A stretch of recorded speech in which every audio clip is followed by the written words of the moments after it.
Hello, my friends. It is Andor, and welcome back to the Knights of the Nerd Republic. You know what to do, and stay profitable.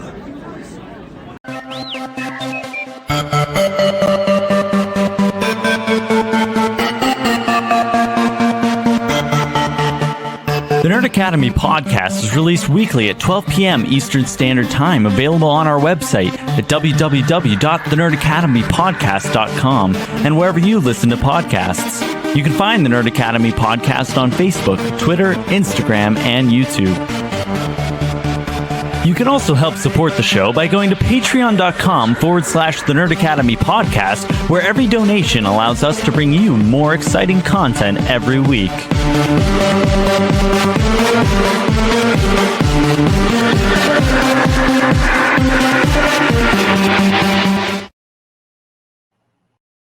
Hello there, and welcome back to Knights of the Nerd Republic, the show where your favorite nerds talk all things about the galaxy far, far away. I am your host, Jarod, the Dark Jedi Bachman Stubbs, and we are here to get caught back up on Andor. We fell off the wagon with some of those weekly reviews, and we're a little bit behind, and we wanted to get caught up as we get into the last leg of this first season of Andor, and we have some pretty badass guests joining us this week. But before we jump into all that, you guys know the drill by now. I have a word from our lovely sponsors over at sundaysbloodymary.com. As I said, y'all know the drill by now. Sunday's Bloody Mary has the most badass Bloody Mary accoutrement in the galaxy. They have their 2-time award-winning spicy Caesar mix, my personal favorite, and their mild and traditional mixes as well. The mild mix, not quite as spicy, and the traditional mix is also vegan friendly. They also have some garnishes in their rim sole and pickled dilly beans, okra, and asparagus, as well as some very cute merch, including my favorite, the little tomato heart hat. So get on over to sundaysbloodymary.com/shop. Use code TNAP, TNAP at checkout. You get 10% off your order, and you help out your favorite nerds while you do it. And now I am very pleased to introduce our guests. We have the lovely Sean and Frank of the new Star Wars podcast, Scoundrels, Inc., and also of Movie Trivia Schmodown Legend. That's right. More him than me. All of you. Well, you were actually in in the Star Wars division, so I mean, sure, yeah. I was there. I only ever beat Adam. You were there, so and we'll leave it at that, right? That's all you needed to do. No, I have Sunday's Bloody Mary mix up now because this is the first time I've heard a podcast sponsor and go, I need that. So this is where I do the actual sales pitch that I do at my day job. I'm a bartender. Okay. And I normally do Bloody Marys from scratch. The Worcestershire sauce, the fucking all that stuff. And Sundays is the only mix I like. Okay. And when I'm like making myself a Bloody Mary at home, I love it. The flavor's great. It, like I said, that spicy Caesar flavor is so goddamn good. I make mine with pickle vodka. Interesting. I've also used pickle moonshine as well. Incredible mixture between those. But I can't recommend it enough. It is super tasty. And if I was allowed to just bring mixes in to use at the bar at my own behest, I would absolutely be bringing in Sundays. So I like I said, I cannot recommend it enough. It is so goddamn good. I also do my own Bloody Mary mixes at home, and Respect. I prefer spicy, so I think I'm going to order. I would rather not carry all those ingredients on hand in my fridge, so I'll just order. Yeah. Sean, I think we should do it on our show. We should just do a show with. Well, Frank, if we want to do a Saturday morning recording, perfect time for Bloody Marys. There you go. Good. Well, actually, maybe we should get, knowing that Jared's a bartender, maybe we should wait to film that episode we were talking about yesterday when he's in town. Oh, hey, maybe. So. Listen, man, I love it. Being like the bartender friend is so much fun because I get some wild ass questions from people sometimes. My favorite thing, like knowing like having like the mysticism of working in a bar like shattered now. my favorite is there's this like TikTok bartender. I don't know if any of you have seen this guy before. But it's just like very like charismatic, like he just feels like your dad. And like I can't even remember like what the name of the page is. It's like I think it's like TikTok bartender or some shit like that. Yeah. But it's just like a really charming, like bald black dude. I can't remember his name. Okay, And I know. I've seen him. You know who I'm talking about. Is it Tipsy Bartender? It might be that. I'm not sure. Am I thinking of the same thing? Maybe, I don't know. Every video is him making something that I watch and go, "That's gonna fucking kill somebody." Yeah. He'll put it in like a big ass cooler. Yeah, and just fill it with like 7 bottles of vodka. It's just a tote. It's just yeah. a I tote. think it is And Tipsy I Bartender. screw my water bottle up, and he'll just go, "Okay, 3 bottles of Everclear," and just go like this. Yeah. Like he's not about to like make somebody go into organ failure and pour in like 8 bottles of Sprite, 8 bottles of Pink Whitney. Like it is the most like chaotic, and I'm like, this is all just gonna taste like you stuck your hand in a thing of Skittles and just ate the whole handful at once. So Frank, and then Frank's black out been- in 5 minutes. Frank's been to my home. Frank knows I have a full bar in my Hell yeah. Instead of a dining room, I have a full bar. And Yeah. we had for we've had some Schmodown gatherings here, and we've had like for celebration, we had a bunch of people over to watch the first episode of Obi-Wan. But it's always funny to me when I saw so much of that posted about. And that was we made a couple of the Galaxy's Edge cocktails for that night, which was great. But it's always funny to me when like I stop making drinks and someone else steps over there, and watching their pours, I'm like, I need to A, go back to Bevmo tomorrow, and B, I need to hide their keys because there's no way. Like, Okay. I'm so sad Travis wasn't able to make it because this is back in 2020, and it was the 4th of July when they added Hamilton to Disney Plus. Okay. And basically all of Team TNAP plus a mutual friend of ours who was in town, all of us being like, recovering theater kids, as I like to put it, we're all gathered. And it was one of the first times we were like going to be like in person hanging out, because it was like, summer of 2020, and like in Pennsylvania, they were like, you can see people again for now. Yeah. And we were like, we're going to hang out and we're going to watch Hamilton, and Jared, you should bartend it. And I was like, yeah. And I made like a full Hamilton themed drink menu. And I'm so sad Travis isn't here to talk about this. But Travis is like the quintessential lightweight. Like he will have a beer and a half and have a buzz. And because he doesn't drink super often, like that tolerance has stayed that way. And he was like, hey, I think I want to like kind of get turned tonight. And I was making him his first drink, an Aaron bourbon, sir. And I lost Sean that quickly. I love it. And I looked at Travis and I was like, all right, like we're at the point of no return here. Like, are you staying at Joel's tonight? Is that the plan? You did this in Joel's backyard. Yeah. And he went, I think I'm staying here tonight. And he looked at me and he said, pour it like you pour your own drinks. I was like, okay. So Travis remembers very little from that night. I'm not being hyperbolic. It ended cataclysmically. We were like all trying to like sing along to Burn, and Travis and I were like simultaneously puking. It was great.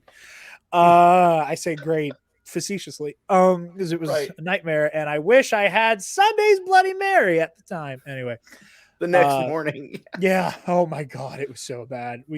He and I looked haggard. Like there's no other way to describe it. Like we both looked like we had barely survived the night. But yeah, speaking of barely surviving Andor, because these guys are barely surviving space fascism, which involves less fruity cocktails based on a hip hop musical about the Revolutionary War. No, but it does involve champagne cocktails with worms in them. Hey. Yes, it does. That's right. I forgot about the worm champagne.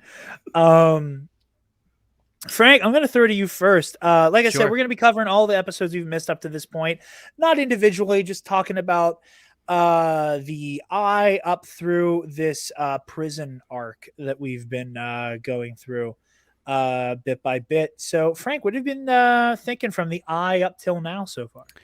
Yeah, the Eye, or AKA the Heist, right? Yeah. That episode was tremendous. That I mean, I think I've talked about it before, and I know this is your catch up, so it just reminded me a lot of watching The Town or Heat, like that whole just the way it Yes. all unfolded. Just so well done, well directed, that episode. Just how to keep track of everything and keep it moving forward and keeping the intensity going. I thought it was just uh, not only just incredibly well written, but also incredibly well directed to keep that intensity up throughout, like, really the entirety of that episode. And the way it culminated with all our characters, even with the demise of many of that crew, it was still such an incredible watch and experience. Rest in peace, And Comrade Nemec. Nemec, all of them. I mean, Gorn. Uh, I mean, in a sense, Skeen, right? But Tamarin, I think, was another one. I'm forgetting some of their names, or I think that's most of them. Tamarind is an orange. Oh, well, yeah, it's close. What do you want from me? But then, like, going from there, we had that little bridge to bridge that arc, and then episode in between to get to the prison arc that we're about to conclude now. I love that episode because it was just resetting the pieces, letting you know where we're going, what's going to happen. We get to Niamos with Cassian. We get that club banger. I honestly, the music in this series is really firing on all cylinders for me. I think over the past few days, I've listened to volumes 1 and 2 almost on repeat for like a day and a half. I've been working on stuff, but I just have it on. And every time that the Niamos Morlana club mix comes on, I'm just like, So good. I can work for another 7 hours. Let's go. Anyways, it's all been fascinating to watch, and then get into the prison arc and everything that's going on with Mon Mothma. I mean, there's just so much now that has been set up with those first 4 or 6 episodes. Now we're just all knee deep into it, into the weeds of all these storylines, all happening at once, and the way it's just written and directed these past few episodes now has been tremendous, and it's been excellent. Yeah, I agree with you completely. The Eye was just such incredible Star Wars storytelling. I think there are a few things as like fun on a deep human level than watching a heist, Yeah, and yeah, putting it in a Star Wars context makes that story arc even more entertaining. Um, I still weeks later am thinking about Skeen's heel turn. Like, sure. because he's very much set up to be that classical, I am the grizzled member of the team who saw some shit and I don't want to talk about it, but like I'm here and I'm ready to like do my thing and give my life. And I feel like I never expected him to turn like that. Yeah, It really caught me off guard when he was like, "Stick the money and run, man." And it was an incredible moment, and I've thought about it for a minute, and it's just such an impactful. Like I'm kind of getting lost in it thinking about it again, especially when it has the backdrop of Nemec's death and the way that even Skeen was like, "We need to get him to a doctor now," and then even that's recontextualized as did Skeen want to save Nemec that badly, or did he realize it would provide him good cover? And it continues to to fill the galaxy with mirrors for Cassian to look into, and in all the ways that he is going to be the product of all of the people around him, and that he is going to, be as dedicated fervently to the cause as Nemec, and stand so clearly in opposition like Luthen, but also like there is that darkness to him that you see in Kino and you see in Skeen, and a willingness to like do what you got to do to make it out alive, up until the point where he fully does give his life to the cause. And people have denigrated the show and have complained about its very existence by virtue of the whole, oh, we already know his fate. Right. And aside from the whole, we already know how everybody fucking goes in this franchise for the most part. We really truly get to just stew in looking at Cassian at any given moment and going, look how far away he still is. Oh my gosh, yeah. From the guy who is, going to catch a blaster bolt for Jin, and then still come to her rescue. There's a very complicated man brewing here. And I think Andor is one of the best examples of why and how you make retroactive storytelling work so poignantly and be as beautiful and thorough as this show is. Sean, same. I mean, I hate to say it, but Andor is the best prequel we've ever had. I mean, and I love the I grew up with the prequels. I'm 31, so yeah, I was 11 when the first 9 when the first prequel came out. Yeah, I mean, that's my Star Wars as much as the original trilogy is. Andor is the best prequel we've had in almost any medium because it's got its own unique story to tell, and it's not trying to hinge on being like, hey, here's where this character comes from. It's like, no, this is an actual story that's got a great political message. It's got really interesting storytelling. It's not relying on the crutches of Star Wars, right? I mean, on our show Scoundrels, we're sometimes a little irreverent, and some of us think deeper about some things more than others, and so sometimes the questions will be like, hey, is Palpatine coming back? Well, no, he's probably not coming back because the show doesn't rely on that, right? That wasn't a shot at our show. It's just it was a shot at me is what it was. No, that's what it was, Sean. That's what it was, Sean. Hold on. It was a shot at Kevin first off. Well, second, okay. Right? Well, he's in the Snoke corner. I'm in the Palpatine Snoke. Right. It's I have to go into the other room and grab my corruption shirt if we're going to start talking shit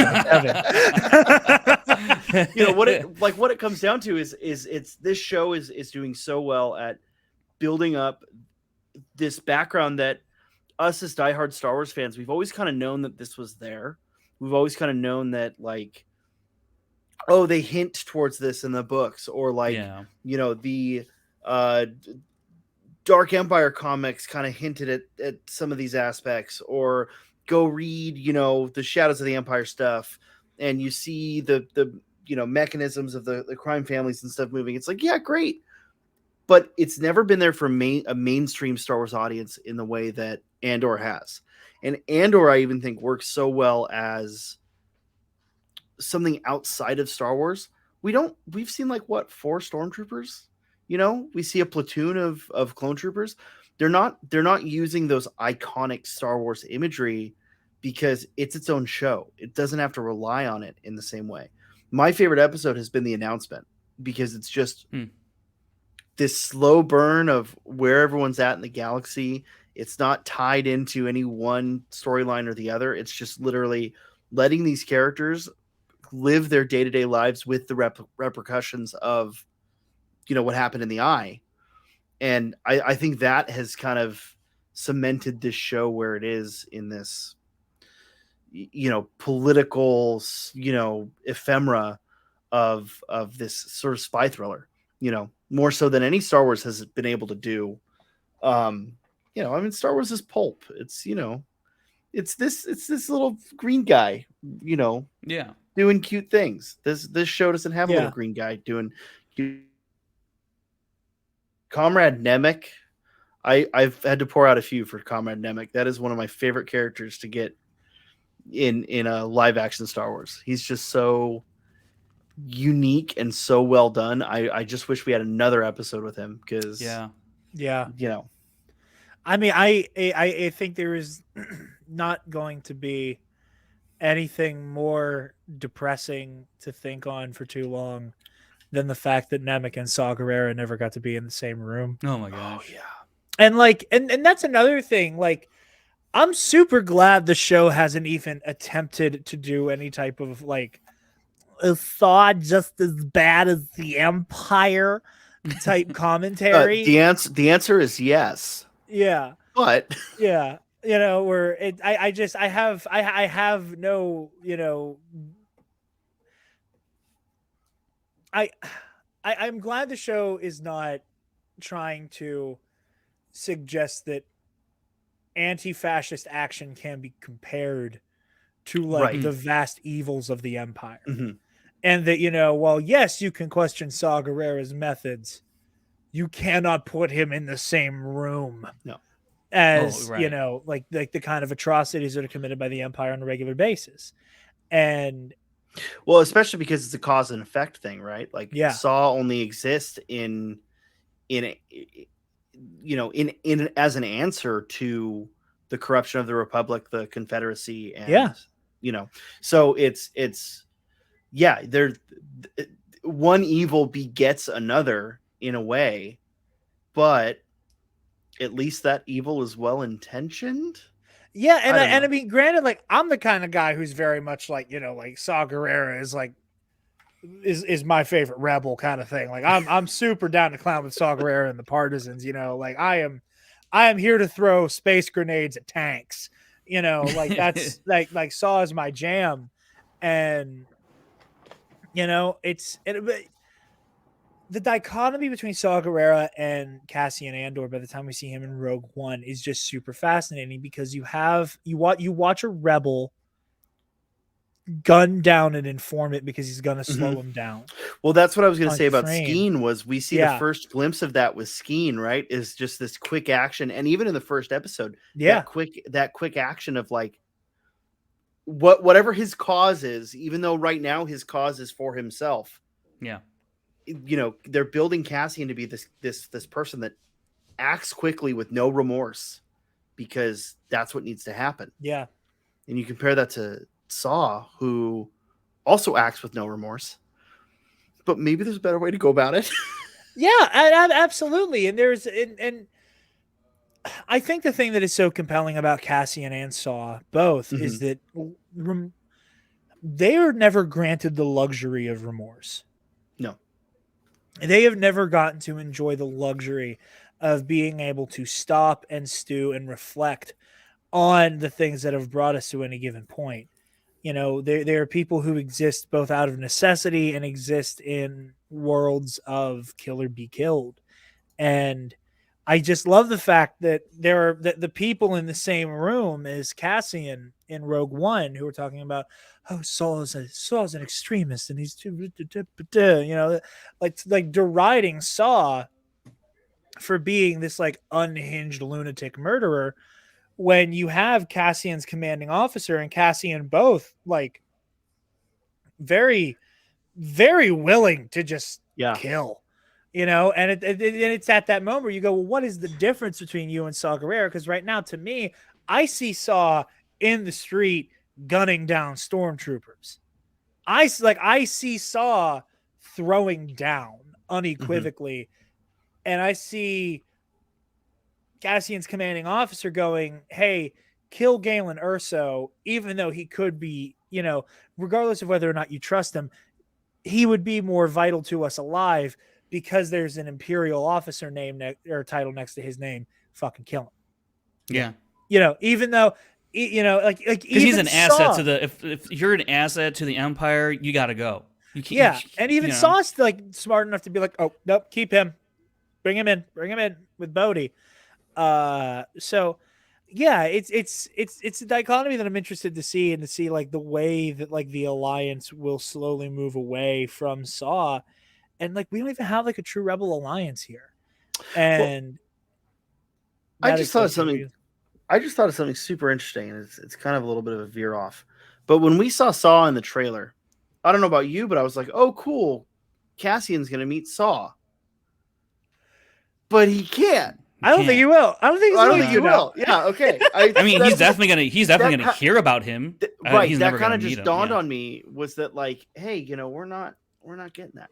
But yeah, I mean, it's the dichotomy is really exactly it, because really, and I think we're going to see that next episode, not to jump too far ahead, but where we've got this whole idea of Mon Mothma having to meet with this corrupt banker / Thug. crime kingpin, Yeah. and it's a matter of like, in this rebellion, everyone kind of has to stoop to levels that they don't want to work in. I mean, even with Star Wars Rebels, we see, hell, pretty much in every Star Wars, you have to see people working with people whose moral compasses they don't align with. Book of Boba Fett's all about that, right? I mean, it's all about Boba having to work with these unscrupulous, crime folk in order to maybe make some good. I don't know what his motives were there, but I guess trying to make some good on. I mean, yeah, like he says, I don't know. That's a whole other rant that we'll get into one day. But I love that show. I just don't know that Boba had any actual motives aside from it's a cool plot. Yeah, that's definitely. I don't want. But yeah, I mean, General Merrick, I think, is the name of. Yeah. Or no, is it? No, General Draven. Merrick is the X-wing pilot. Oh, Draven, you're right. Yeah. Yeah, Draven is the General Draven. Yeah, I mean, he kind of heartless, remorseless, like, yeah, go on this mission with Jyn Erso to kill Jyn Erso's father. Yeah. Yeah, gun him down right in front of her. And that line of K2, K2 says his weapon was in sniper configuration. Like, holy shit, no one cared. I don't know. Can we? I'm sorry. No, you did. Fucking go for it. Okay, good, cool. Like, holy shit, there's no remorse here, for anything. It's just a matter of what's good for the just Republic. to drive this home as that the swearing rules. This is one of my favorite clips to play. This motherfucker don't miss. No, he's fucking good. That motherfucker don't miss, man. He's good. In the heat of battle, he don't miss. No. In the heat of controversy, he don't miss. This was very much. Good. We're in. Did that we're answer in your good question, company. Sean? Yep, that definitely answers my question. I don't know. I just want to be sure. Sure. I guess I'm so used to Schmodown where it's like, if you curse, shake our finger at you really irritatedly. Yeah, I don't know. Speaking of, I'm sorry, I'm interrupting you one more time. Yeah, go for it. No, just speaking of that, I put it on Twitter the other day because it shows up in my Snap memories every year, this time of year. The funniest Schmodown promo of all time with the Roca. You came in on every judged question. You pissed me off. Now coming for you, bitch. Get fucking ready. Like every time I just sit there and just gaze upon it in glory, I know this isn't I'm sure we're gonna lose some of your audience on this, but I haven't been able to say this publicly yet. The Schmodown was better before it got a little sanitized, I mean, sure. That's my opinion. But I think it, like Star Wars and Andor, I think it's very much a question of flavor. I think there are some people who, and I don't think it's necessarily a bad thing, want a more mature and adult flavor of Star Wars. But it's not. And the Mandalorians and your Rebels and whatever are maybe not that. Maybe that is your pulpy, swashbuckly, like fun, high space fantasy adventure. And then you get stuff that like Andor that is very much like a more adult show. Star Wars is very modern TV. It's like how you make TV in today's world for today's adults. And I feel like Andor is addressing, where this is a show that has addressing if you grew up with Star Wars, like if you grew up with the prequels and to an extent, depending how old you are, the original trilogy, and then you got the prequels, and you grew up to where we're at right now. Yeah, this is like the show for you, but also at the same time, we don't forget our roots of where the other type of shows we do with Mandalorian and Rebels. So it's I think Disney was smart in trying this route for its older audience that has grown up with Star Wars, because the product does need to evolve in different ways, and Andor, I think, is exemplifying for an audience that has always wanted the original trilogy feel, or to an extent, but also ramped it up into a modern feel and take and Well, writing and directing. And all Andor also does something really interesting for that audience, in that, like, I've got a lot of friends that, not internet friends, but friends in real life who don't go as deep into Star Wars as we do, or don't have to spend a few hours a week breaking down, an episode. And it's like, I think most of the people in online spaces, their favorite characters are rebels or Jedi or occasionally a bounty hunter, right? But I know a lot of people that their favorite characters are the Empire. Or you'll hear the Empire did nothing wrong, right? This Where is you very live, Sean? much... Where you live? Okay, it might help that I live in Orange County, right? Which is a little more of a red part of California. But I mean, like, seriously, right? Like, how many people their favorite and it's not even the lovable Imperials. You'll just see people who are just like, oh damn it, I lost the name of the fucking ISB guy from Andor. Predigas, Blevin, Perdigaz, yeah. Perdigaz. Yeah. I mean, he's not even, but like, it's thesis statement, please. Yeah, exactly. I mean, here's the thing we've talked about. I'll get into this in a second, but like, this is the show that tells you, hey, these are in no way, shape, or form the heroes, right? And we talked a little bit about, when they try to make you root for the villain, and can you root for the villain in Star Wars? And I think you absolutely can, but more so because there's such well-written villains in this show. Yeah. Every single Imperial in this show is so well-written,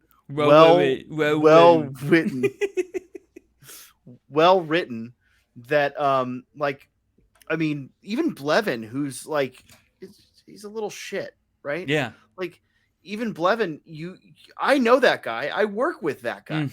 I work with Blevin, right? Not literally, but I've got a Blevin at work who he's a shit. He's like, hey, so-and-so got in my business. Like, dude, I'm just doing my job. Trying to figure out which scoundrel you're referring to. No. I mean, in my actual day job. I'm being an ass. Yeah, but Brandon Hanna's the shit zipper. That's That's why he hasn't been on the show in 3 weeks. Yeah, we kicked him off, and now we're gonna bring him back. We'll bring him back. Put him in timeout. Yeah, he had to be put in timeout. No, is he coming back with another new nickname? Sorry. I hope so. I hope so. What could he be? He's the Hot Man, the Hitman, the Hornet, Brandon, the Horn Dog, Hannah. Maybe. I don't know. Get him a little dangly earring, Yeah. Sorry. No, I think you're absolutely right, and Andor introduces a very fun dynamic, because Star Wars has a history of like having the coolest fucking villains. Mm-hmm. This is the franchise of Darth Vader. This is the franchise of Boba Fett. This is the franchise of Darth Maul, of General Grievous, of Darth Revan, of people who are just cool as shit. Mm-hmm. But like, and it, to paraphrase something Ken Knapsack said on Bombad Cast during Podathon a year ago, and it was either him or Joseph or both of them kind of saying the same thing simultaneously, where they were talking about how like George Lucas created this incredibly like internally inconsistent narrative that is called Star Wars, that is inherently anti-violence, about how all of the evil villains are meant to be like embodiments of Nazi Germany and American imperialism, but also they're so fucking cool. And it's like, the main marketing force is the space Nazis, but also the movies are also about like how corporatism is evil, but also buy all the toys. It's so internally inconsistent, and because it goes back to the aesthetic, right? Yeah, like, and it's that's so cool. Like you just, how the many aesthetic. How many of us grew up and our favorite colors were like red and black and charcoal gray, right? Yeah. Like, and to this day, yes, that's the Empire, right? I mean, and as I've grown a little older, I tend to like a little more palette neutral, and I like the white and orange, and I like the but yeah, I mean, it's the cool. It's almost like the Empire is built on this like cool, quick hit. Like they look good until you really get under that surface, right? And then you realize is how real life fascism works too. Yeah, anyway, you realize, it's like absolutely, wait a absolutely. minute. Yeah, I mean, but it is brilliant, and like we get into, and I want to do an episode all about this at some point. Is that like as Star Wars gets, for lack of a better term, in many ways smarter, enjoying the villains becomes harder. Mm-hmm. Like it's not just Darth Vader wears a cool suit of armor and he sounds like hard as shit, and you watch him like rip like a group of rebels apart. Like while Vader's doing that, there's a part of you, and you're like while you're cheering for him, like during the hallway scene, like when you're freaking out during that, like part of your brain also has to remember like Jedda's gone. Right. Like they fucking millions obliterated a of city people state. are dead. Yeah. Millions of people are dead. Billions of people are about to die on Alderaan. They essentially hold on. I want to make this go even further. They nuked their own people. Yeah. Yes. To kill 4 rebels who got away. Right. Like, yeah. I not too long ago, and I love to tell this story. My girlfriend and I, it's been a year. We have not had an actual argument. We have, however, had a 40-minute long screaming match about whether or not Kylo Ren could be redeemed. And damn, that's heat. It is, and she's wrong, and he can be. Timestamp. Yeah. This is me with a microphone. But it's a weird concept, right? Because like the further into Star Wars we get, and the more we explore the Empire being this force of abject terror and evil, and the more we tell those kinds of stories honestly, the weirder and harder it gets to have moments where you're like, "Whoa, Darth Vader!" Well, it's like going, "Whoa, Space Mangala!" You're just rooting for like this force of like just malevolent darkness, I'm so glad that Andor has villains who aren't fucking cool. Like we could have been in like a really ugly place discourse wise. Oh my gosh. They're not, it's not that they're not interesting. Like they're fascinating. Like Cyril Karn, absolutely fascinating little bootlicker fucking troll guy. Deidre is just this terrifying robot lady. Like all of them are like great. Professor Gross is fucking gross. Like even to the point where the corpos, their uniforms are so ugly. Like there's nothing cool about the blue and orange. I kind of liked it. Pre-Mor uniform. Yeah, Frank, but I like the colors. I'm gonna give you one more time to talk shit about blue and orange there, Sean. That's what I'm saying. Yeah, that's what I'm saying. I'm like, I don't know. That's pretty good.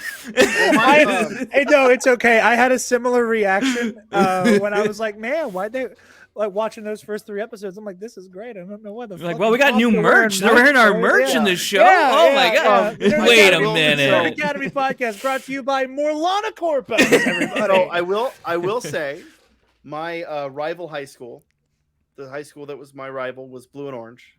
Okay.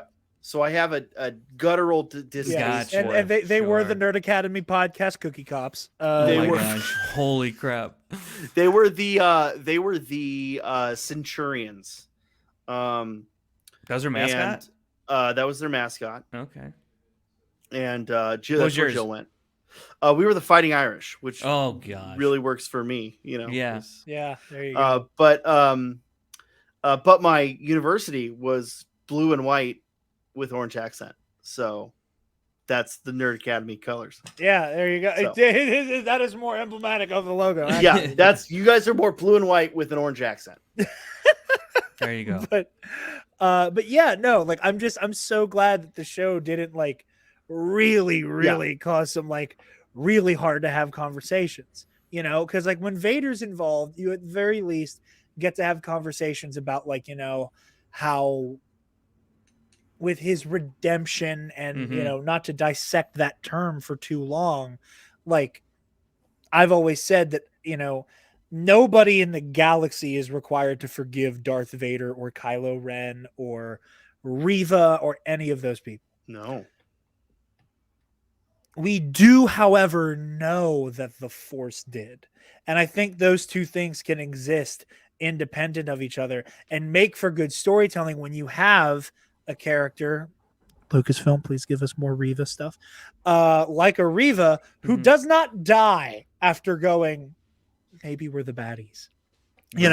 Like who does not immediately, Right. like their one act of heroism kills them. Like this is somebody who I want to watch be like, okay, I fucked up hard. Now I got to clean up my mess. That's not going to be in the cards for a lot of these villains in Andor. No. And they don't, and because like the Force doesn't have like a role to play in this story, right? You don't get to be like, well, the galaxy will always hate you for what you did, and rightfully so, but the Force forgave you. We don't have that. And again, the writers and Tony Gilroy and the directors all made the correct decision to not give us a Boba Fett, to not give us a Darth Vader, to not give us a villain who is committing fucking atrocities but looks cool doing it. To make us have moments of like, well, I kind of like this Empire. It's my flaw when it comes to Star Wars. Like in the real world, I'm a pinko bastard leftist. Like those are the politics I scream and rally for on the rooftops.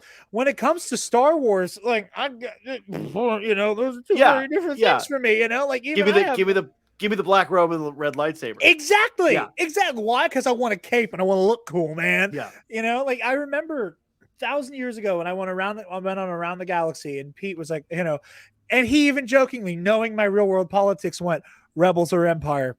I know you're going to answer this. And I'm like, you don't actually, and this is embarrassing, but Inquisitor all day long, baby. Love the Rebels, Well, and I was having a conversation with a buddy the other day, and he's for one of my Twitch mods. He's playing Fallen Order. There we go, Jedi Fallen Order for the first time, and he was complaining that you can't make the lightsaber red, and you can't, there's not a cooler like Sith uniform. I'm like, that's not the point of the game. Yeah. And then I was like, but a new game plus, you get a dope Inquisitor outfit. Yeah, in New Game Plus, you can't have a red lightsaber. It's the coolest outfit. Oh, I didn't know that. That was something I couldn't answer. Can you have a red lightsaber in New Game Plus? Yes. Oh, dope. Okay, that answers a question we had. But see, I still feel guilty if I put it on to play. I'm like, I even shouldn't. But you don't have any Jedi to hunt. You're just. I know, and it's also like, well, this doesn't materials. make any sense for him to wear it. No, but it's cool. But like, damn it. Hot take, and I know I'm in the minority here. I hate the Inquisitor Cal outfit. He looks like, and it's only because he looks like a member of the fucking Ginyu Force with those shoulder pads. with the cod piece and the shoulder pads just going straight out and straight down. Like he looks like. He looks like he's about to start screaming about how it's over 9,000, and it's just not a good look. I just want more good guys to wear black, like Luke in Return of the Jedi. Like, we could just do that. That's the outfit I wear when I play Fallen Order. I put Cal in like the outlaw or criminal outfit or whatever it is. It's like dark. It's like a very deep gray with like some brown undertones. That's the one I wear. I agree with you completely. I know. Technically, we know the fate of Anakin, but like Anakin's color palette was very dark, and I loved. Same deal with seeing Dooku, no first name, in technically no last name, but seeing Dooku in Tales from the Jedi, right? I mean, he's a Jedi wearing black. I know they both turn evil, and that's them signposting. What a them coincidence! turning, yeah. But yeah, I mean, it's the all black. It's a good uniform. Especially with the flowing robes, the cape. You almost always get a cool mask that then makes your voice sound cool as shit. a couple armor pieces here and there to really spice it up. I mean, that's the thing, right? Like, there's none of the heroes in Star Wars wear armor outside of the Clone Wars. Right? Like, we see Obi-Wan and Anakin wearing armor in the Clone Wars, which is so badass, but not for a actual character design choice, but because it was easier to animate. By the way, because you don't have as many flowing parts. You don't have the flowing, yeah. So they did that because it was easier to animate. So outside of animation constraints, we don't have a single good guy in armor unless they're impersonating a bad guy. Right? The stormtrooper disguises and Leia as Bausch. But other than that, and I guess that's not even really armor. It's just a helmet for Leia. Sure.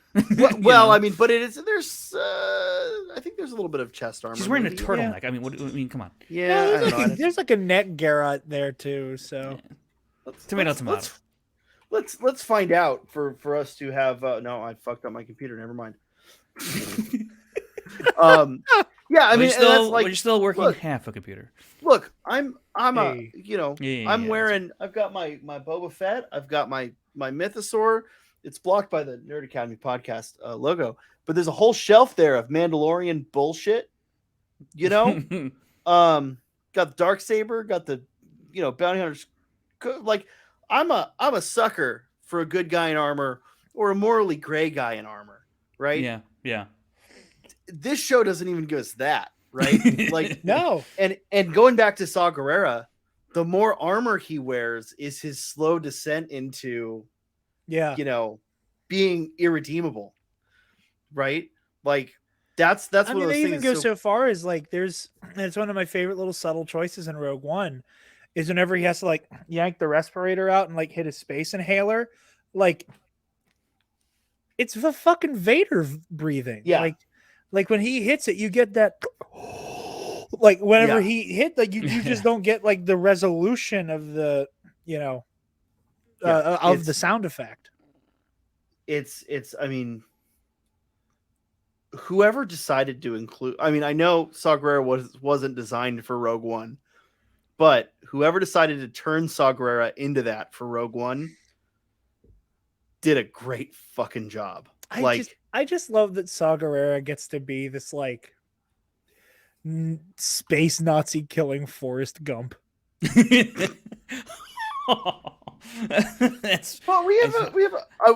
gone so far afield from Andor at this point, which I think is fine. I think we are like I think it is an important conversation because like again like Andor exists so very much in the dialogue about the importance of standing up to and against this kind of oppressive, sinister evil. And what we've been talking about is how like it bucks the convention, and but in the same way, like still adheres to it. Like it is very much aware of the fact that fans will fucking fight and die in the streets for a villain who looks cool. Yeah. Absolutely. And like, and they haven't given that to us. They haven't given us like, and this isn't me saying that I don't think like the actor who plays Cyril Karn isn't like a good looking dude. Like he's very fucking handsome, but like, but not they also the way he's framed. They have not shown him having some like fucking like take my breath away moment like fucking Kylo has in The Force Awakens when he takes the helmet off, right? Almost, like almost his the luscious same locks fall out of the helmet. They don't do that with him. Almost the same thing with Dedra, right? Like, like she's a very attractive actress. Yeah. But the way she's done up in Andor, she's meant to look like, not that she looks bad, but she does. They're not it's showing plain, them, they're not showing them in a light to be attractive, right? No. All of the villains are shown in a light to be unattractive. It's almost like this. My fiance and I have talked about this in regards to, Game of Thrones, it's kind of the opposite of what House of the Dragon is doing, where all the Targaryens are like, they've got this weird uncanny valley of like, they're attractive, but not conventionally so. Yeah. Like Matt Smith is the best example of that, right? Yeah. Oh my Like god. Matt Smith, beautiful looking man, but why? Yeah. Right? Like all the Targaryen men aren't like Henry Cavill hot. no, Yeah. Yeah, Right, like they're right. like It's they're like- not just like very squared, like the cleft, butt chin, square jaw kind of guys. Yeah, they're the blonde inverse of that. yeah, yeah. No, absolutely. And like you were saying with Deidre, and like it's absolutely in her performance where there's a stiffness to her that makes her feel inhuman. Right. That blocks you from, and like you said, like again, like it's fucking Hollywood, man. They're all gorgeous, but like, again, same with the guy who plays Cyril. He's a good-looking dude, but here the way like it looks like he's about to shit his fucking I feel pants like when he's speaking. like,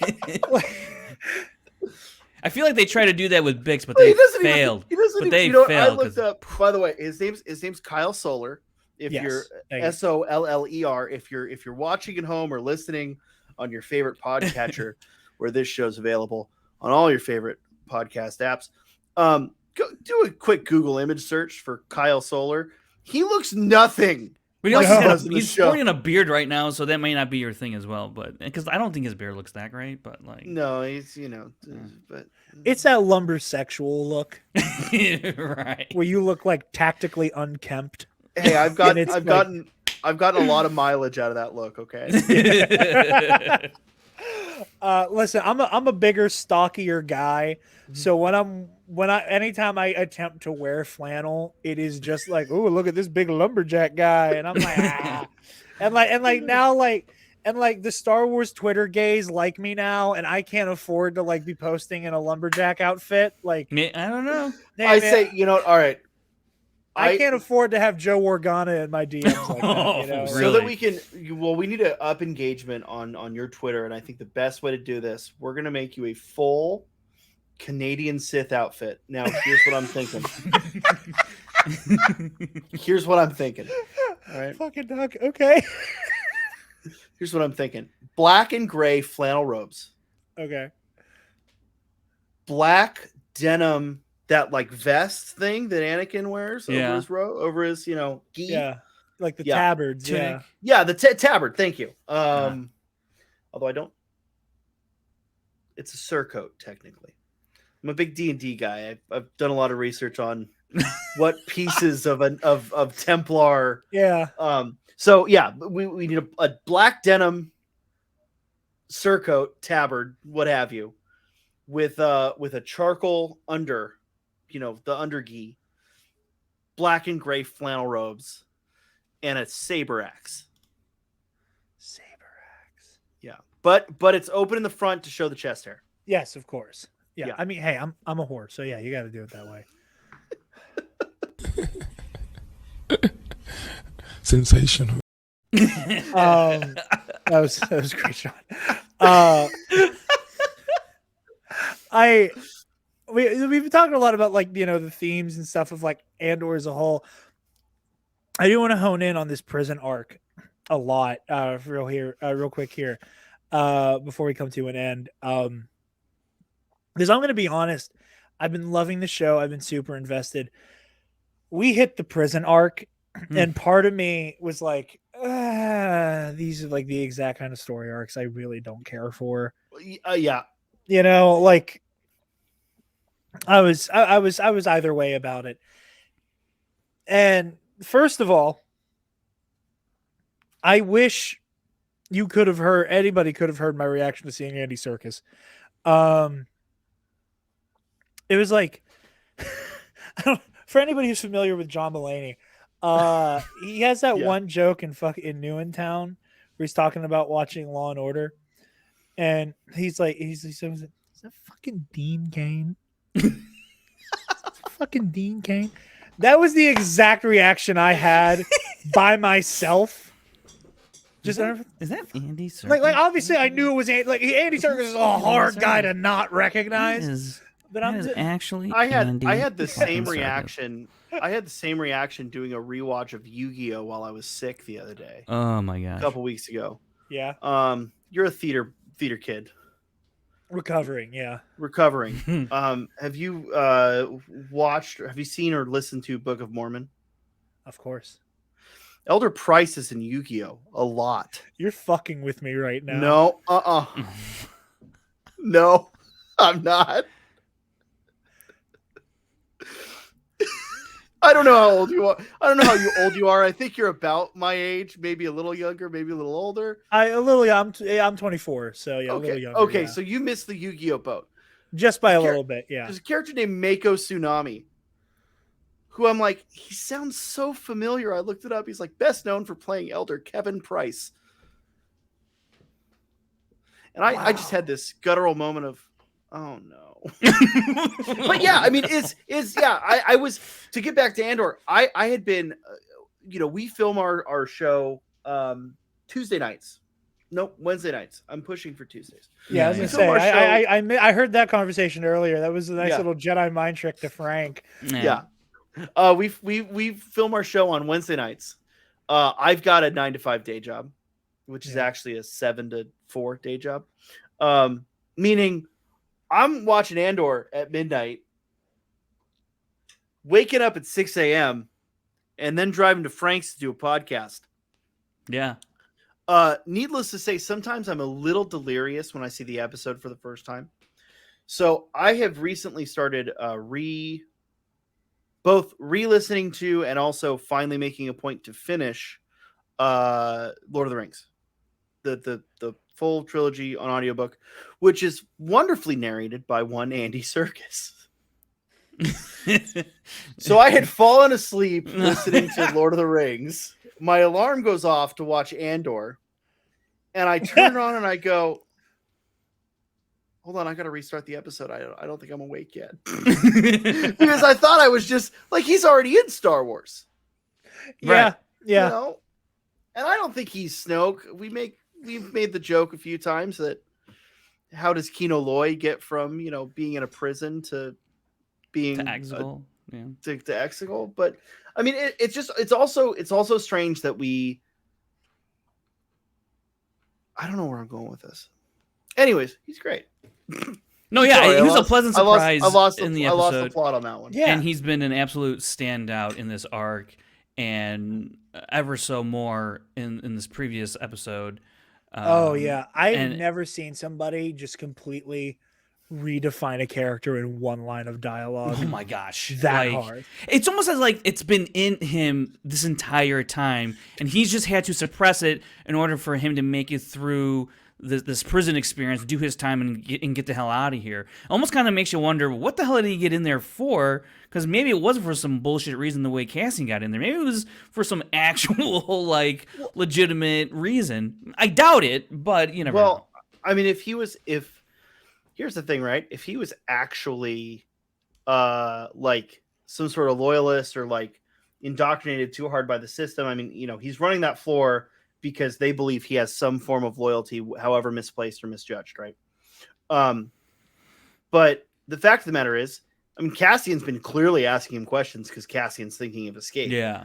If there was actually an issue, the next time they bring a prisoner down, he'd go, "Hey, I want to speak to you real quick," because right, table 5, inmate number 7 is, stirring up shit, right? Stirring shit up, right? I mean, everyone in his block is stirring shit up. And it seems like everyone in every block is stirring things up because they've got that hand, galactic basic hand sign language. And you know what? And when he's yelling at Taco or whoever, it's like, how long it takes to get a message.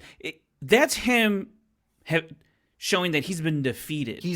And not only that, but he's thought about it. Yes, right. He's like, He's like, I've gone through this. It doesn't work. Why are you doing it? He is on the opposite side of when you look at Cassian's mom and how the pendulum has swung so far into almost a positive nihilism of the worst they can do is fucking kill me at this point. Yeah. And I'm not afraid of that anymore either. Right. I'm here to clown. Fucking come for me. Like that's where she's I hope at. she says that in the next episode. I do too. I do too. That very frail old lady, fucking come for me, you imperial bastards. Well, I mean, they Yeah. even say last episode, right? Like she's nobody. She's an old lady. We don't have to Right. worry about her, which Yeah, is a she's total old. setup for her to do. Oh, some- yeah. Oh yeah, man. she's gonna wreak havoc, and she's gonna blow up half a garrison, She's and then going to unfortunately she's viciously going to execute die. a And then, couple yeah. stormtroopers, and it's Yeah, gonna yeah. be She's gonna sacrifice herself in like those tunnels underneath the hotel. She's gonna go in there and just she's gonna have enough, and then yeah. it's But- gonna be something like that. The pendulum is swung that way. So now it is coming back around to Aquino Loy, who is understood, maybe not correctly, but again, by virtue of survival, I'm better off doing what I'm told. And the false hope of just comply and you'll be okay. And the very real, I'm just taking care of me because if I don't fuck around, I don't have to find out.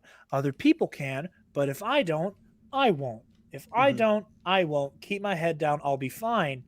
You know, it is the logic that gave birth to the first they came for the blank and then I did nothing and then they came right. for blank and I did nothing. That's the logic that allows for those acts and those atrocities that slowly come for group after group after group after group after group that Kino is complicit in.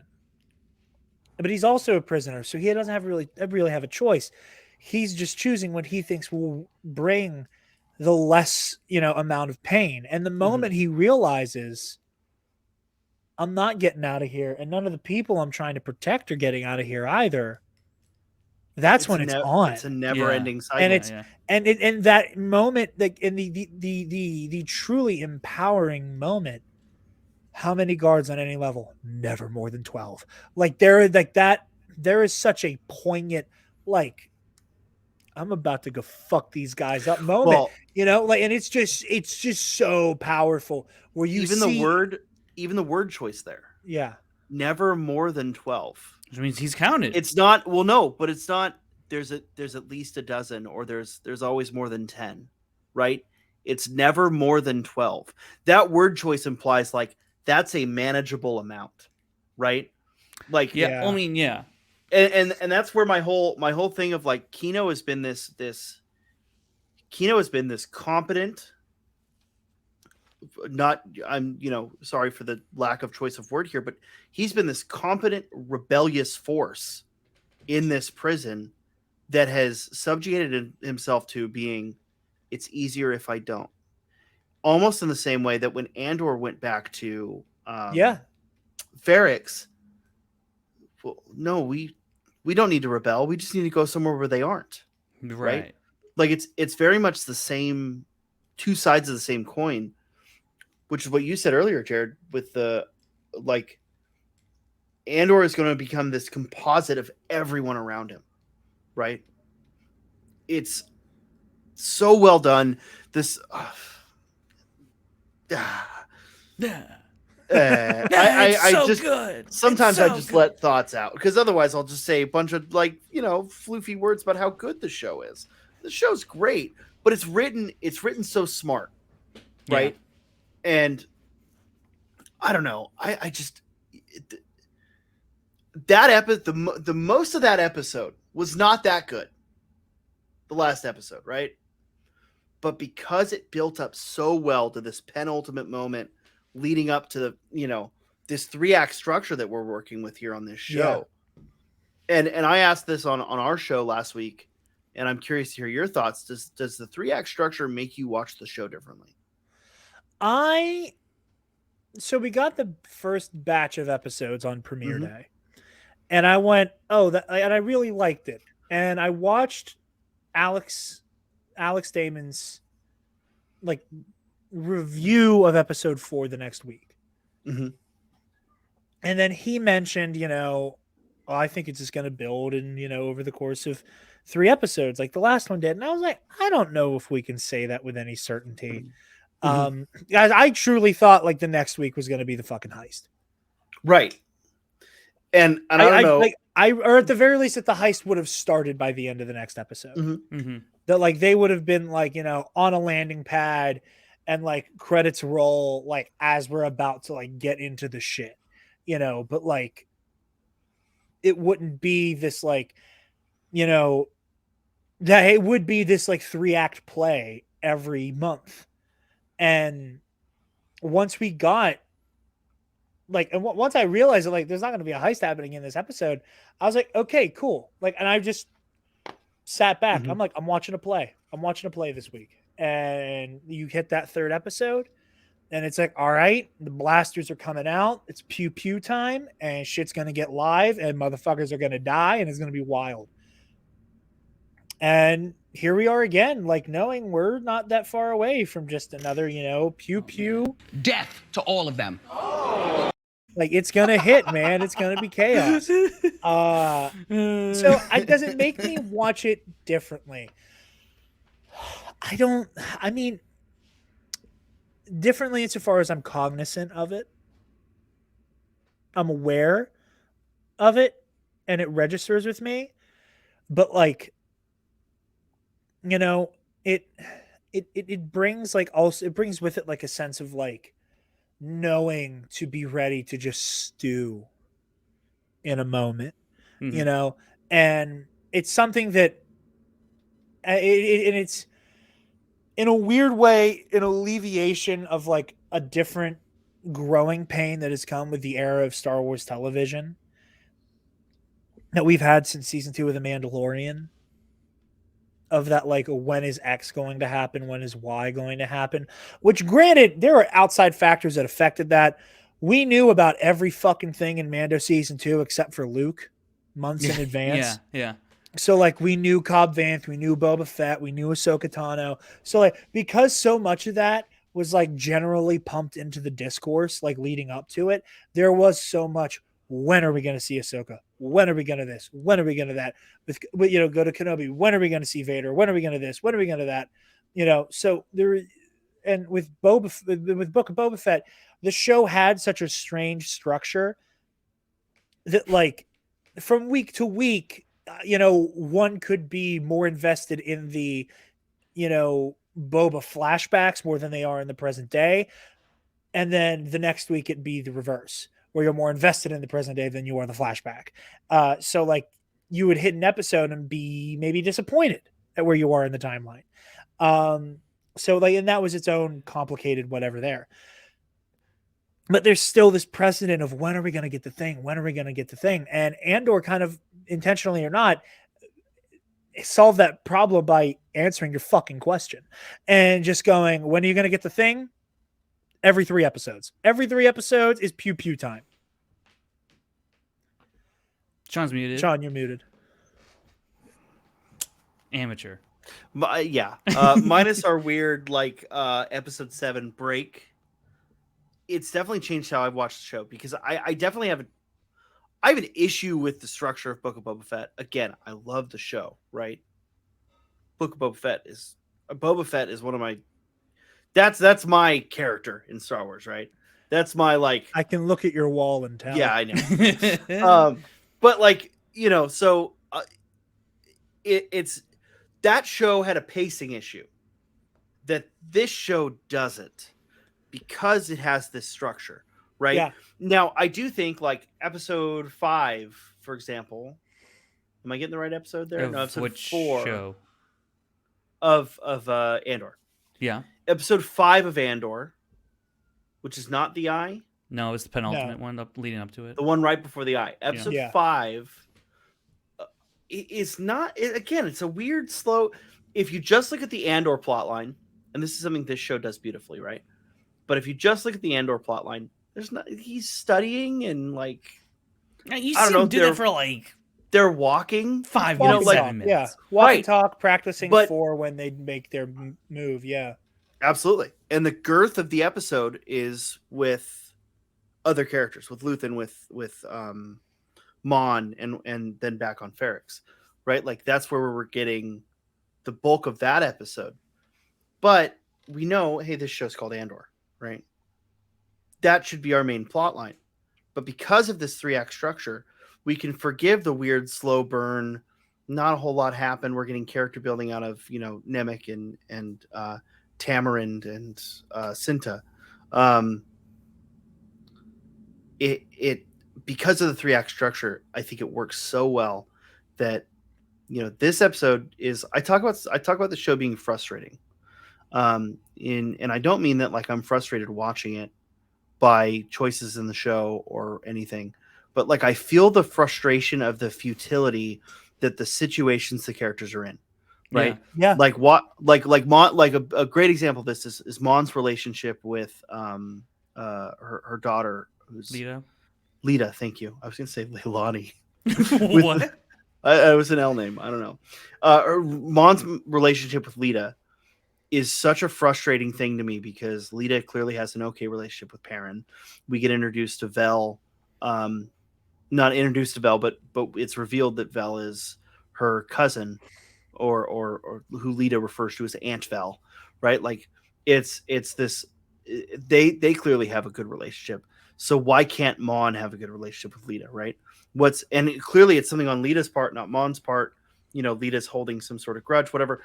It's not trying to break down that relationship, but just show like that's a frustrating thing for me to watch because it feels so visceral, feels so real. I understand where that character is, or Luthen's interactions with, again, I can't remember her name, Clea. With Clea, and where Clea is almost kind of like last couple episodes been cracking back at Lucen a little bit, right? It's all of that's so frustrating, or like Cassian struggling through, just trying to convince the guard, look, I'm just walking to the grocery store, right? Like I'm just trying to hit the corner liquor store and get some whatever he was trying to get. I forget. Oh yeah, I forget what they're called. Yeah, whatever they're called. That's the show's so frustrating in a unique, interesting way. That where you feel the character's frustration in the situations they've been put in, and I think that you couldn't do that without this 3-act structure and with the longer show length, right? Because the fact of the matter is these episodes are longer than what we've had with Mandalorian or Book of Boba Fett, and there's 12 episodes, not 8 or 10, whatever. Yeah. So like because there's a little bit more time that we have here, that structure works so incredibly well that you might have an episode where you're like, that episode wasn't as good. It was just fine. Not a lot happened, but it does so much to like sort of lengthen this, like slow burn, this sort of frustration, this empathy towards the characters that you can't build in 8 episodes in the same way. No, not at all. I agree with you completely. And again, not to relitigate the Book of Boba Fett, in many ways, I've said before, I think the Book of Boba Fett's missing 2 episodes. Yeah. And if you slap 2 extra episodes in there, you get more time with Boba, more time with like the at least 1 episode of him, am I right? You get more time with Boba and more time with like the burgeoning gang war, and also time to still flesh out the Din Djarin plot. I was gonna say, or maybe not show a Mandalorian episode. That's what I was getting at. Yeah, I was like, I mean, hey, no, honestly, I will defend the choice to have those 2 episodes. Until I will too. I would love to come on and talk about Mandalorian and Book of Boba one day because clearly I've got a lot of opinions on it. Because I think there's a show about that coming out soon. So. I'm here when you want me. I'm here because the Book of Boba Fett so much is. It is Mandalorian season 2.5, right? Like, and I mean that in a positive, not a negative, because even to the point where the Mandalorian, the show The Mandalorian does not exist without Boba Fett laying that groundwork. And we were talking about how Star Wars gets smarter, or as Star Wars gets smarter, it's harder to tell the heroes from the villains. The Mandalorian, you can't tell who the heroes and the villains are, right? Between the true Mandalorians or the Night Owls, whatever you want to call them, and the covert Death Watch, sort of like post Death Watch Mandalorian religious fanatics, right? The like Death Watch Doomsday cult. Yeah. Like it's who's the good guy, who's the bad guy. That's been my favorite thing about that show is the culture war, right? That is Star Wars getting smarter, right? Yeah. we're not seeing black and white in that show. There is no black and white. Yeah. Yeah, The- Moff Gideon kind of sucks. but that's it. And he's like that is the only like defined evil, but that is a defined evil that we've always had with the Empire. Mm-hmm. Like we all have always had the roof on the house that is the Empire is unequivocally full of evil bastards. Some of them stop being bastards, but the people who aren't bastards anymore aren't in the Empire anymore. Like very unilaterally, you know? Yeah. So no, I think you're exactly right. And that's one of the things I've loved the most about The Mandalorian. It was something that, you know, again, feather in my prediction cap, where I was like, that's a fucking cult. Yeah. I was like, no. And I, you know, Well, I think that, like, this is a reaction to nearly being genocided. I go back to this whole question of like,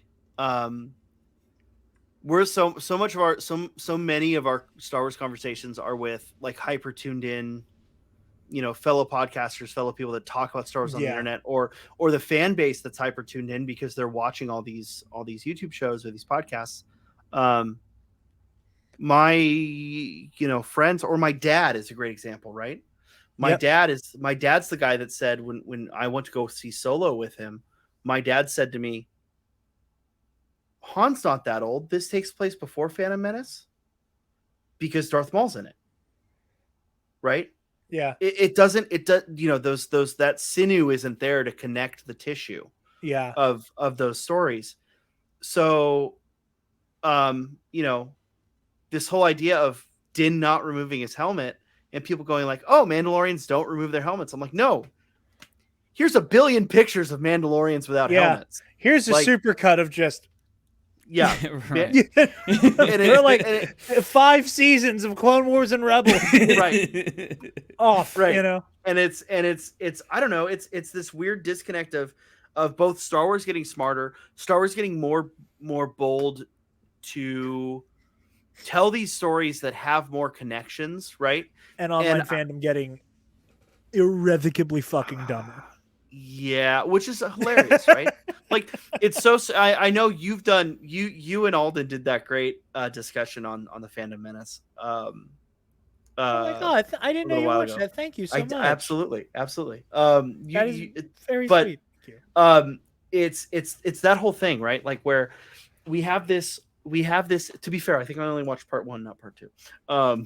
So don't give me too much credit. Hey, but part 2 is mostly about Gamergate. So like, oh, okay, I'm good.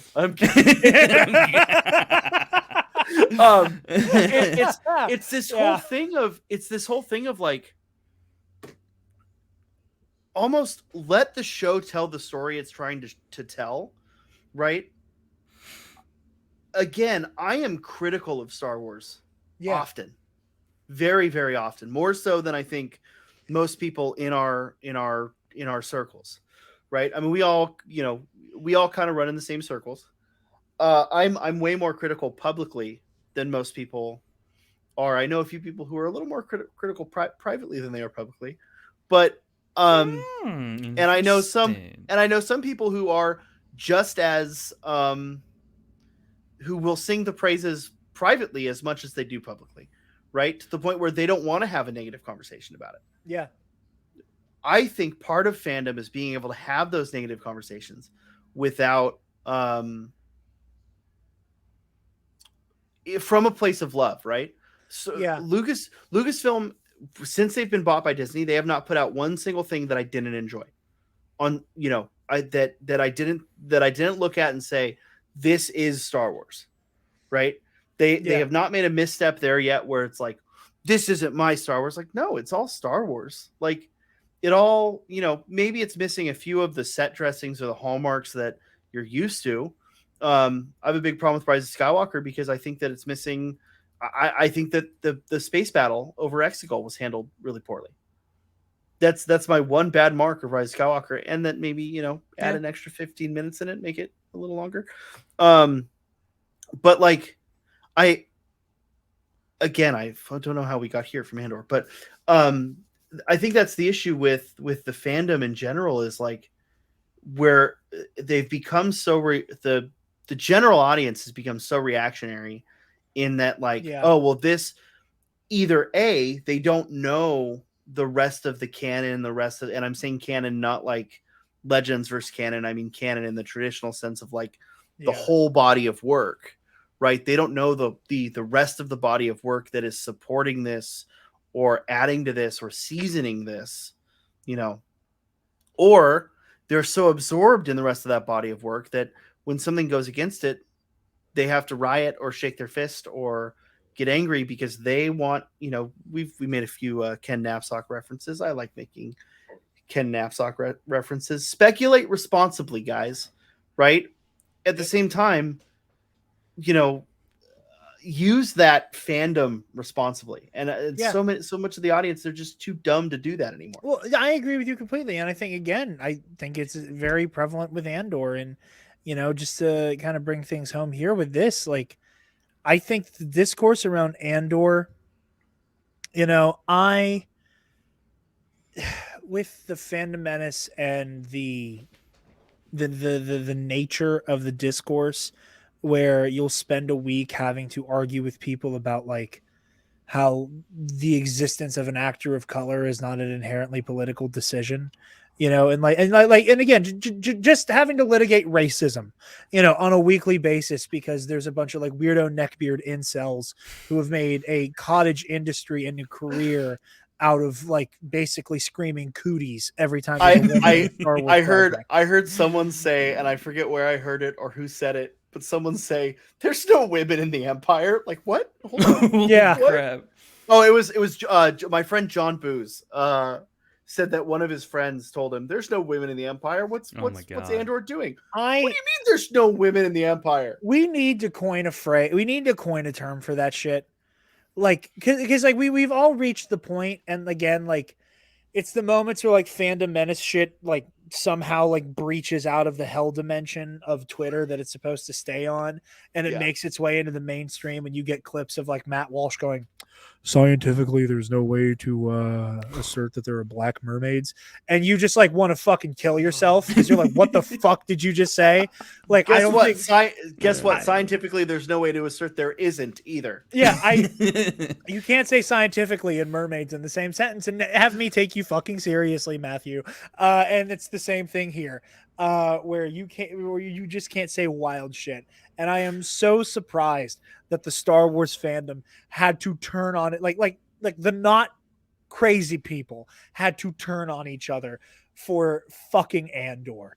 I am just so deeply embarrassed of all of us that like the fandom menace got to have their let them fight moment because one sect of the fandom can't stop doing the like, this is the first time there's been like an adult mature Star Wars. I don't know how I can ever go back to the Mandalorian after this, where it's like, I don't know. Shadows of the Empire was pretty adult. We've had adult Star Wars before. Well, yeah, adult Star Wars, absolutely. You know, but we like the discourse has reached this point, right? Where I know, and that's what I'm saying. Is like it's a lack of the greater scope, right? Yeah, they're missing the fact that we like Star Wars, and most likely they like Star Wars because they grew up with it.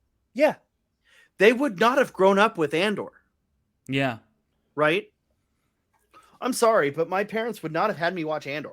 No. Oh my God. You know? No. Absolutely I mean, I don't even think as a kid I'd be super into Andor. And that's the thing is, I'd say this is boring.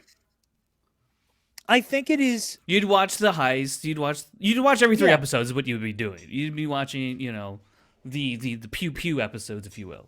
I think it is really telling, though. A lot of what I have referred to as the self-appointed intellectual class, the Rick and Morty fans. Yes, well, not even that.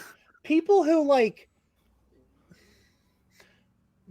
have built a lot of their like clout and identity with regards to the Star Wars fandom around like being the opposite of a dude bro. Okay.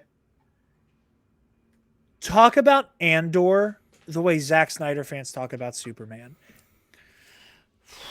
And it makes me want to run into traffic where I'm like, y'all have fucking dunked on an entire flavor of human being on the internet for how many years now?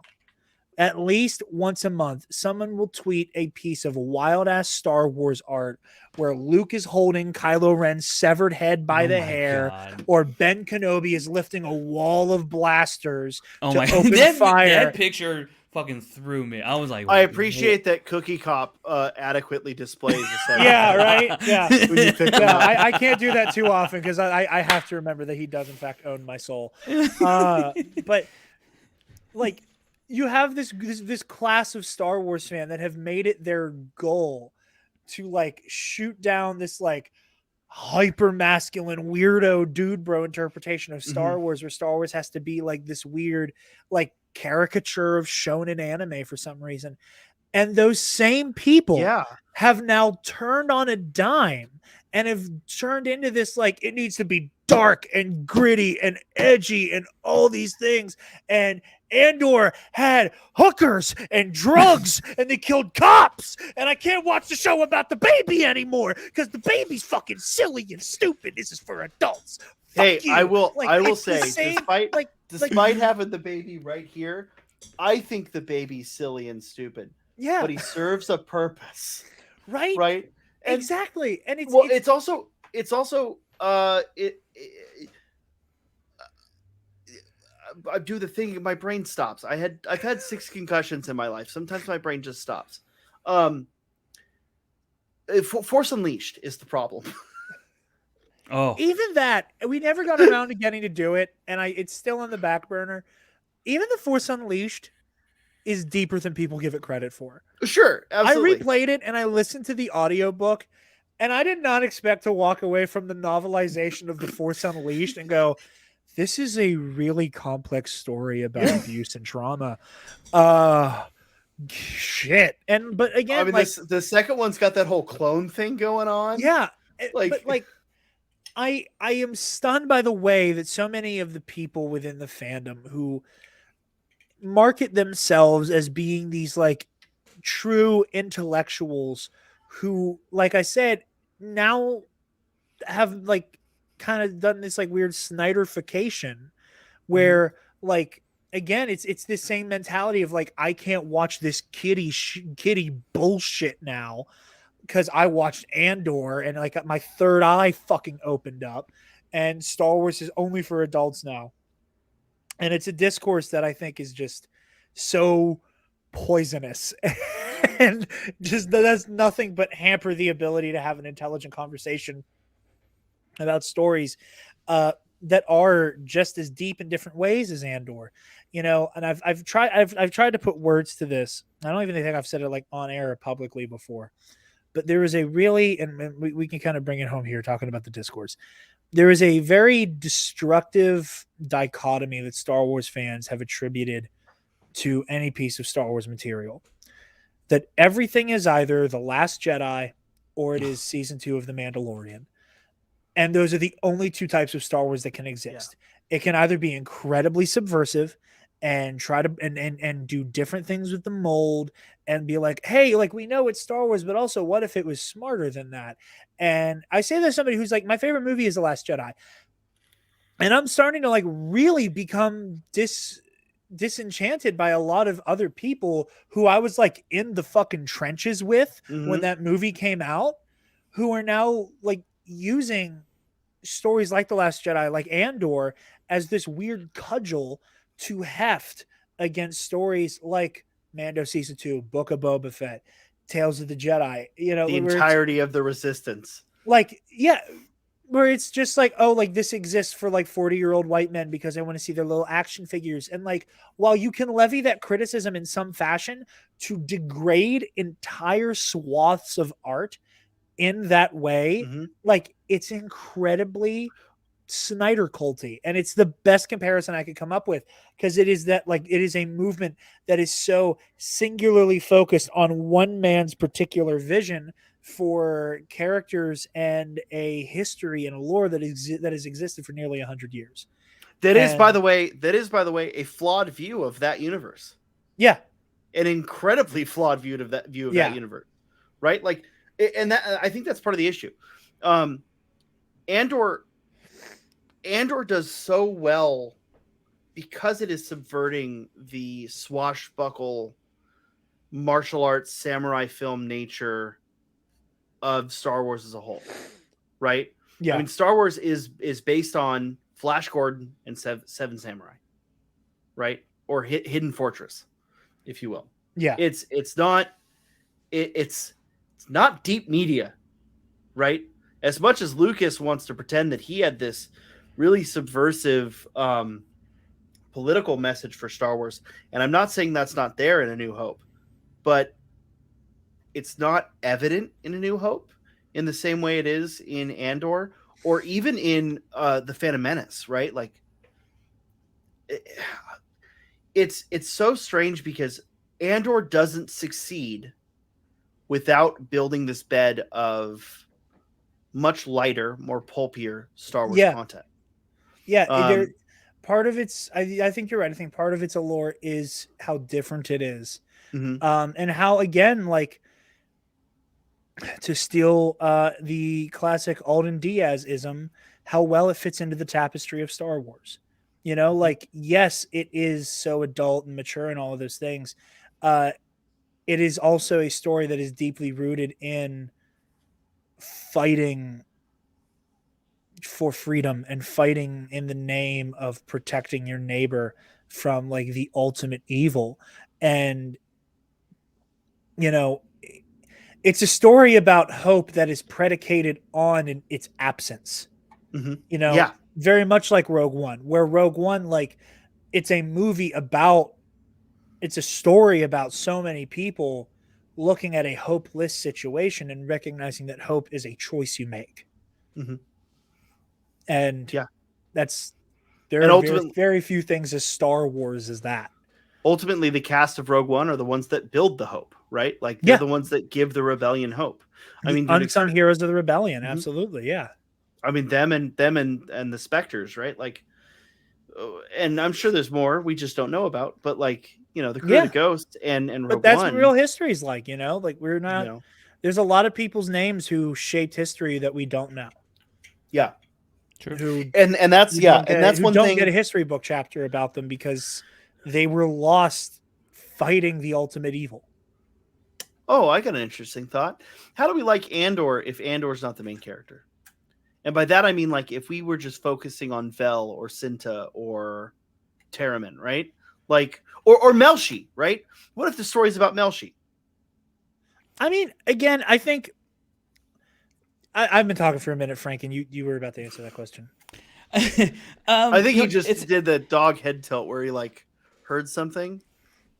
Yeah, you know, that's interesting because this story, or Andor, the show, has a lot of different storylines going on with a lot of different. I mean, I consider Lieutenant Mon Mothma and Dedra and all that to be pretty big main characters of the show. It's a true ensemble, really. But ultimately, I think, yes, it is going to be Andor's story, especially I think once we get probably these last couple episodes and into season 2, we feel more and more like an Andor-centric series.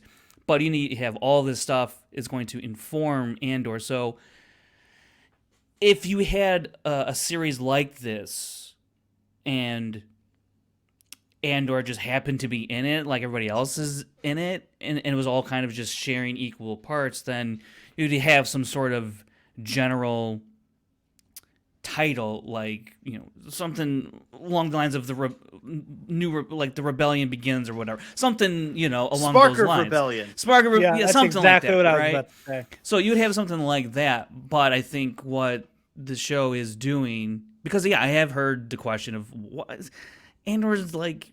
He's not really doing a whole lot. Why is this show named after him? I absolutely think he's the main character of this show, though. Yeah, and I understand why people would ask that question. I understand that, and I think the further as we about to wrap up season 1 here, I think we're gonna see exactly why, because we just and the show is such a slow burn that all of these previous episodes, all of these previous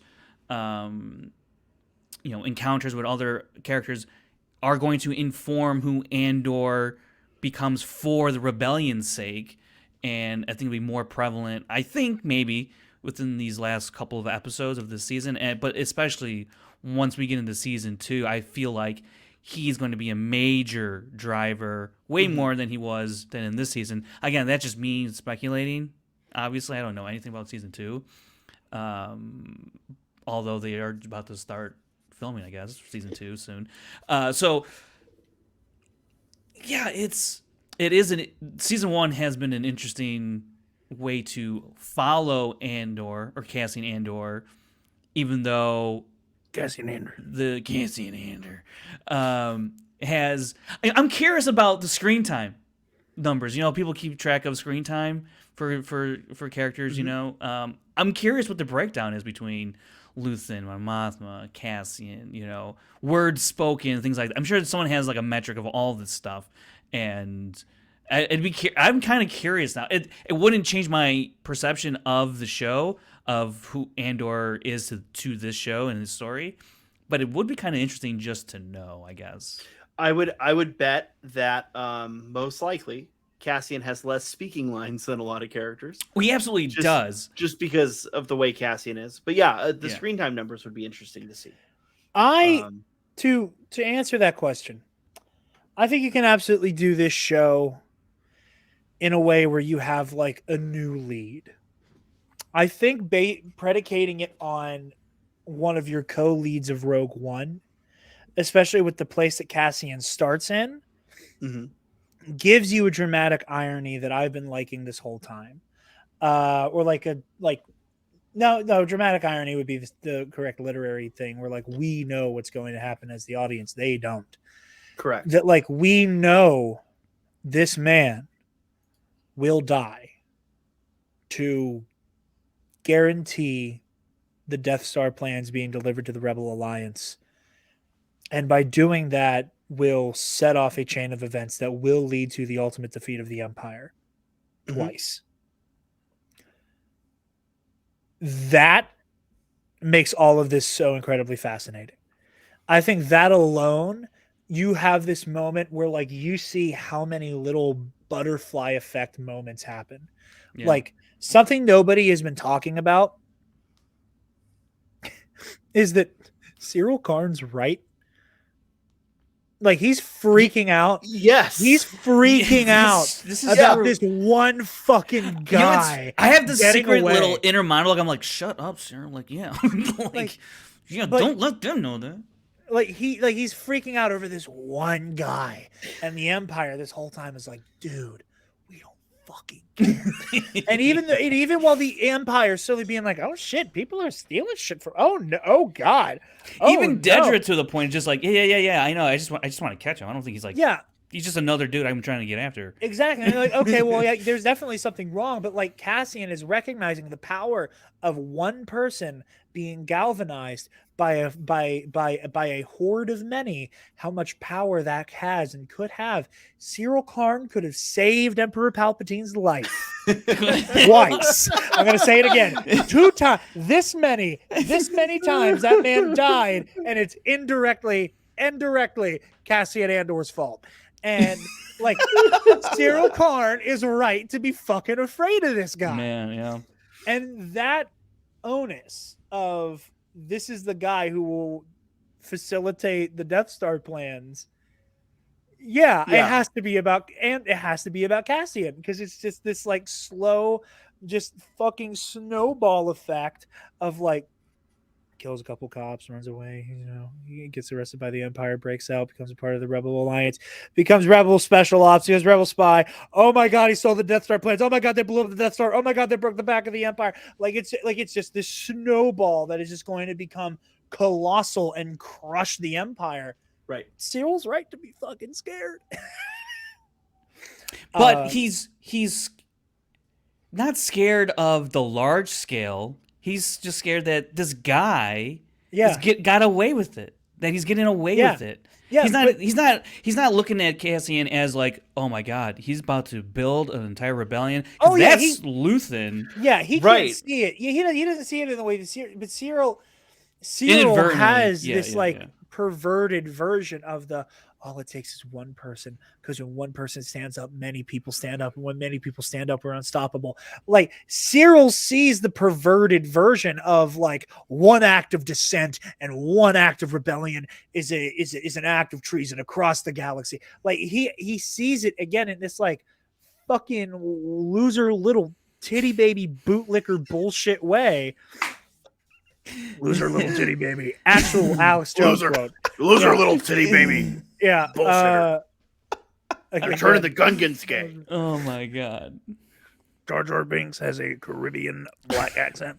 I know there's knowledge fight people like fans who listen to this Oh my podcast God. now because Kills I make me. knowledge fight jokes all the time. So Hey, now I'm like primed to do that. Jared, can we make like a series of just Alex Jones on Star Wars? So Like Bombad in-universe. Cast, I want to shout out the homies at Bombad Cast because they used to have like every couple months, they do an episode where Jerry would play Space Alex Jones. Damn it! And we were all in the process of getting ready to do another installment of Space Alex Jones, and they finally brought me into the fold because they were like, man. "You know too much about this. Help us write this." And I was like, "You got it." And then they were like, "And this is the day we want to do the stream." And I was like, "This is right smack dab in the middle of the Texas trial. You want to reschedule this?" Yeah. Oh my And gosh. the Texas trial happened, and Jerry, of his own volition, went, "I am retiring Space Alex Jones." Damn. But okay, this is like the last crazy thing I'm going to do, and then we got to bring this home. Alex Jones's entire worldview only works in Star Wars, Yeah. and Yeah. everything he says about the real world is accurate about Star Wars, but his actual like philosophical beliefs I don't even. put him on the side of the Empire. Right. So even though he's accidentally right about a fictional universe, if he were put into that fictional universe, he'd still have all the wrong. He'd still be a bad opinions. guy. He'd Yeah. still be a piece of shit. I never thought we would speak The- about Alex the- Jones this much. The Metachlorians in the water are turning the Gungans into Jedi. Yeah, there is a phenomenal video. I recommend it to anybody who enjoys a little Alex shit posting and likes Star Wars. And I do. There is an incredible. Let me see if I can find it, because if I can find it, I'm screen sharing it, and Oh we're my watching gosh. it right now, where Alex Jones like explains the plot of the prequel trilogy. Oh my god. Oh Dude, my it's just- god. Is it him actually doing it? It's Yeah. actually him. Oh Yeah. No way. Okay, yeah, you just take all the time you need to find this because I do Yeah. need to see this. Okay, you guys do your plugs while I do that. Yeah, well, we do a show, another Star Wars podcast called Scoundrels Inc. You can find us on YouTube. You can find us on our podcast feed of the same name, Apple Podcasts, Spotify, where we get together right now once a week, begrudgingly on Wednesdays, according to Sean. He'd like to move it to Tuesdays, but we're working. I don't set the schedule at Disney when these shows come out, so. But we have a good time. It's myself, Sean Sullivan, who is here right now, Kevin Smets, and Brandon Hanna. Yeah, we're all alums of the Movie Trivia Schmodown in some form or fashion, Sean. We have a good time. We just released our video on Tales of the Jedi, and that was a lot of fun to talk about. You can hear our thoughts on that. Again, catch us on my YouTube. rant. Yeah, it's not a rant, but I mean, it's Yeah, I it's think ranty. I think I was pretty balanced. You Yeah, know? it was pretty good. I'll plug it here. I'll plug it here again. If you have questions on episode 6 of Tales from the Jedi, you should go watch Tales on of YouTube. the Jedi. Yeah, I keep saying that. You I do. keep doing you that. Tales of the Jedi, episode 6. Go watch that gay Jedi's video on the Ahsoka episode, Yes, and it's wonderful. It's well done. It's really well 10 said. minutes, and It's 10 minutes. It breaks the whole thing down. Yeah. It's pretty fair and balanced. Chase is And great. yeah, you know what? I met him. A bunch of folks were out. A bunch of folks were out here for the Andor premiere. And I met Chase and Brian. Is that his Yes. pink milk partner? I met Chase and Brian, and we didn't really have a full conversation, but I had said, "Oh, you're the Milky Boys," and I think Chase thought I was saying something offensive, and Brian was like, "I love that. That's the best. I want everyone to call us that now." So I'll be carrying that into the next time I talk with the folks at Pink Boat. Luckily, I've had some better interactions with Chase since then. I don't think he realized that, like, I was actually familiar with them and knew who they were. But let me know if you guys can hear this. We could see it. Let me just briefly explain Revenge of the Sith. Oh God. Plot line. Because take that back, because hearing him say, "Let me briefly explain Revenge of the Sith." Let me just briefly explain Revenge of the Sith plot line, because at the time we wrote articles about it because the media said we don't understand this. This makes no sense. The most popular of the three prequels. They made total sense. Emperor Palpatine was a little-known senator from Naboo, small planet. He finances terrorists to attack the planet.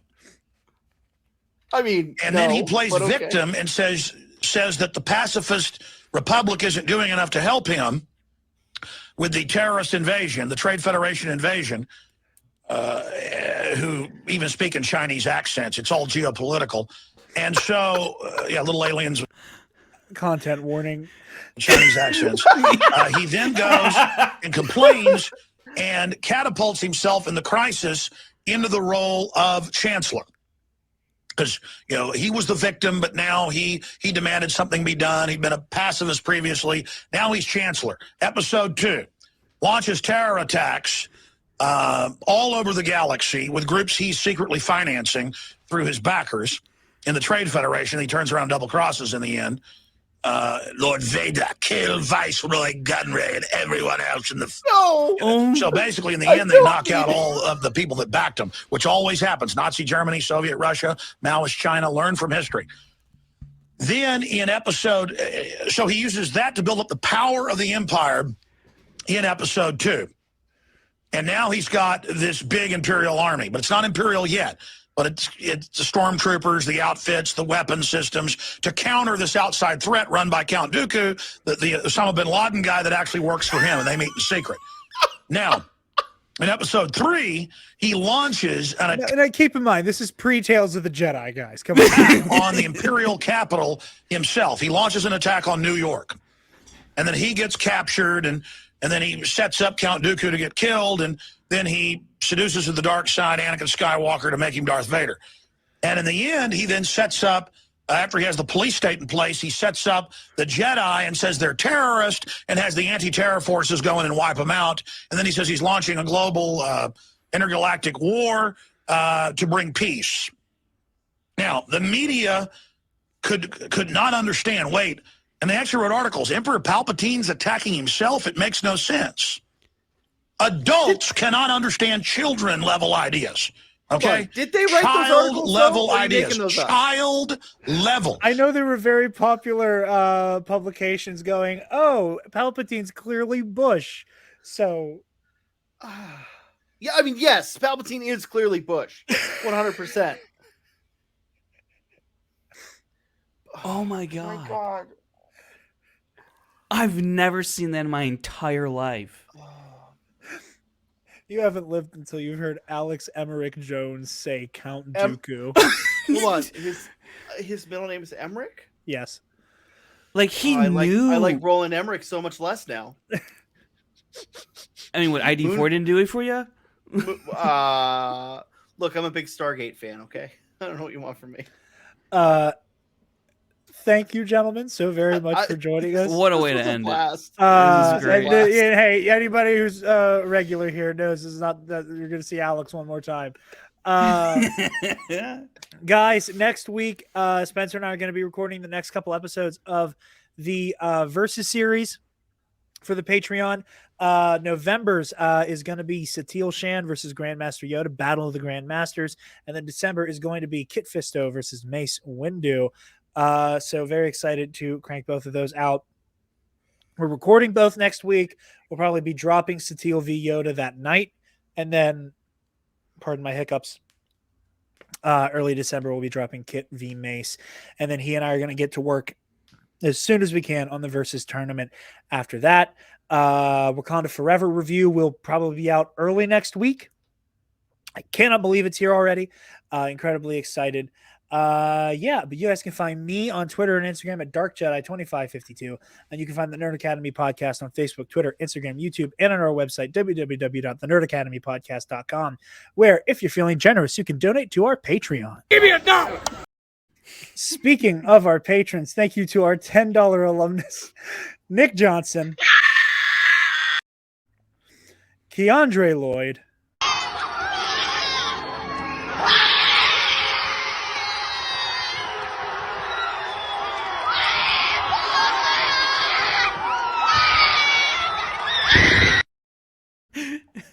and I want to get it exactly right again, Paco. I shouldn't be saying that you're my favorite patron, but you're the patron that makes me laugh the most. So thank you to Paco, who for anyone who's new around here, changes his name at least once a month, and has recently changed his name to $965 million. All right, ladies and gentlemen.